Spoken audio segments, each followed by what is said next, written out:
What's up, everybody? It's Steve the Hurricane, and for today's episode of A Drink with the Hurricane, we're going to talk about when should I hire more staff to help me run my agency. So raise your glass and let's toast to your success. Cheers. This is A Drink with the Hurricane, the talk show discussing all things growing your home care business.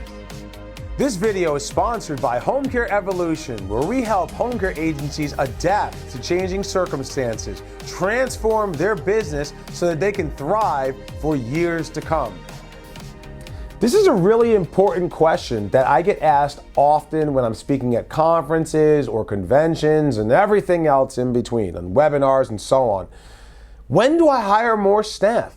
And the reason why this is such an important question is because we know we can't do it all alone. On the flip side, we also don't want to have too much staff because then that affects the profits of the business, right? So what is that happy medium? Because I've seen business owners, I've had many business owners over the years who've grown their business by themselves, one, maybe two-person operation, and that person is working 90 hours a week, they have no work-life balance, and they start making mistakes, and because they're doing it by themselves, they're not able to grow at the rate that they would if they brought on help. On the flip side, as I said before, I've seen agencies where they have way too many staff members. And then all of a sudden there are no profits, nobody's making any money, everybody is bored, and they don't know what to do. So how do I find the right balance? So here are a couple of tips on how to get that balance. The first thing we got to do is actually determine if we need someone else through the amount of work every single person is doing. Now, this is something that I teach to my Home Care Elite Academy clients, right? It's called creating a task tracker. And what you do when you create your task tracker is you basically sit down with your employee and you have them list out what are all of the things that they are responsible on a day-to-day basis. And when you look at it, no one employee should have more than 20 responsibilities for your business. And scheduling, for example, is not one responsibility because scheduling is much more labor intensive and they shouldn't have to schedule and do 19 other things. But rather, take a look at managing that schedule and how many patients is that scheduler managing and how much time does it take to manage that schedule. That's where you come up with it for the scheduling. Like recruiting, same thing. Recruiting, that's one huge, not task, but huge department in your business. So with recruiting, what is involved? Well, there's placing ads, checking ads. How many different places am I placing those ads? So if I have 4 different places I'm placing ads, that's 4 different responsibilities because I have to place the ad for all 4 of them and update them every week. And then I have to check all 4 of them and update them every single week. That's 8 responsibilities right there, right? Then I have to do all the interviews and I have a goal of interviewing 5 people a week. So that's 5 times, 5 different tasks that I have to do every single week. So as you see, it really starts to build up. The reason why 20 is the magic number is because if you have any one single person in your company doing more than 20 responsibilities or 20 tasks, that means you are going to have somebody who is too valuable to your organization. And heaven forbid you lose that person. That is a big role to fill and it's going to hurt your company. So 20 responsibilities is a great number. So this way you know they're working, there's enough work to be done with those 20 responsibilities, and God forbid the person quits or they walk off the job, it's not going to be such a big hole to fill that your agency takes steps backwards and you lose revenue, you lose productivity because you lost somebody who was too valuable to your organization. So again, no person, including you as the owner, should have more than 20 responsibilities that they are responsible for every single week.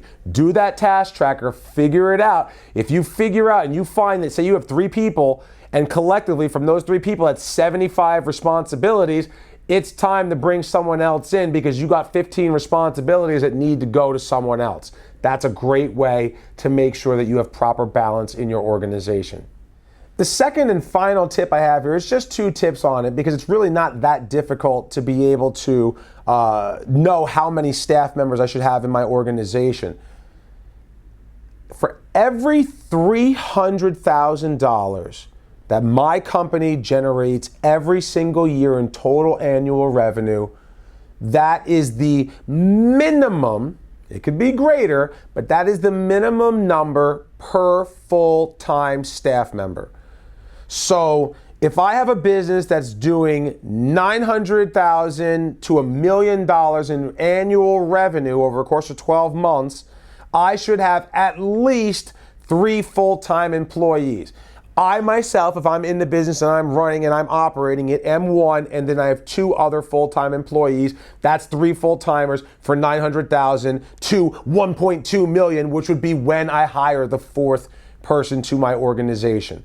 1 full-time employee for every $300,000 in revenue. That's a great rule of thumb.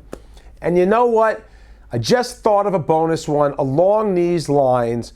A great way to think about it is, once I get my business to at least 250 hours by myself as a 1-person operation, that's when I'm going to hire my first employee. Then once I get the business to approximately 500, 600 billable hours per week, because the math almost works out the same from a revenue standpoint that I said with the 300,000, that's when I bring on the second person. And going forward, every 500 weekly billable hour increment is when I bring on the next person. And who do I bring on? A good rule of thumb is, as my business grows, start to go back to that task tracker that I said at the very beginning and look at the tasks that people are doing. And you will start to see, as time goes on, more tasks, more responsibilities are generating because of the volume of business. Scheduling, in the beginning, I might be able to have somebody who does scheduling and recruiting. But as my client census grows, the number of patients that this scheduler has to manage has also grown. And so with the task, she's got too many people to manage. I have to take recruiting away from her. So obviously now I need a recruiter. All of a sudden, doing all of the HR responsibilities and the billing and the accounts payables and all of the financial aspects starts to become too much for one person to do. So now I take all the HR responsibilities and put them onto the recruiter, and then I have a full-time financial person who does billing and payroll and accounts receivables and all of that, right? Then I grow the business a little bit further. And now all of a sudden I have so many patients, I need to have somebody who's a field manager, who's overseeing all of my patients, because I'm starting to have too many client issues for us to all handle internally. So then now I hire a care coordinator, or I promote somebody from within. Eventually I get to a point where I can't do all the marketing myself and I need a full-time marketer. These responsibilities, as your revenue grows, as your hours grow, will start to show you what are the holes in my business. I know the hours that we're at. I know the revenue we're generating. We need someone else, and the holes should start to identify who that person should be. And it will literally be over the course of 12 months, over the course of 2 years' time, where you will grow your business by 1,000, 2,000 billable hours a week and more. If you're doing the things that I teach my clients, you will be growing your business by these leaps and bounds, and you will be growing your staff. Now, if you want more content, if you want more information on how to grow your business, I highly recommend, if you haven't already done so, you access my free quarterly magazine, Home Care Evolution Quarterly. You go to my website, homecareevolution.com/magazine, and you can subscribe and receive this for free. Every quarter, 8 to 10 articles on all things scaling and growing your home care business so that you have the competitive advantage and you can blow away the competition.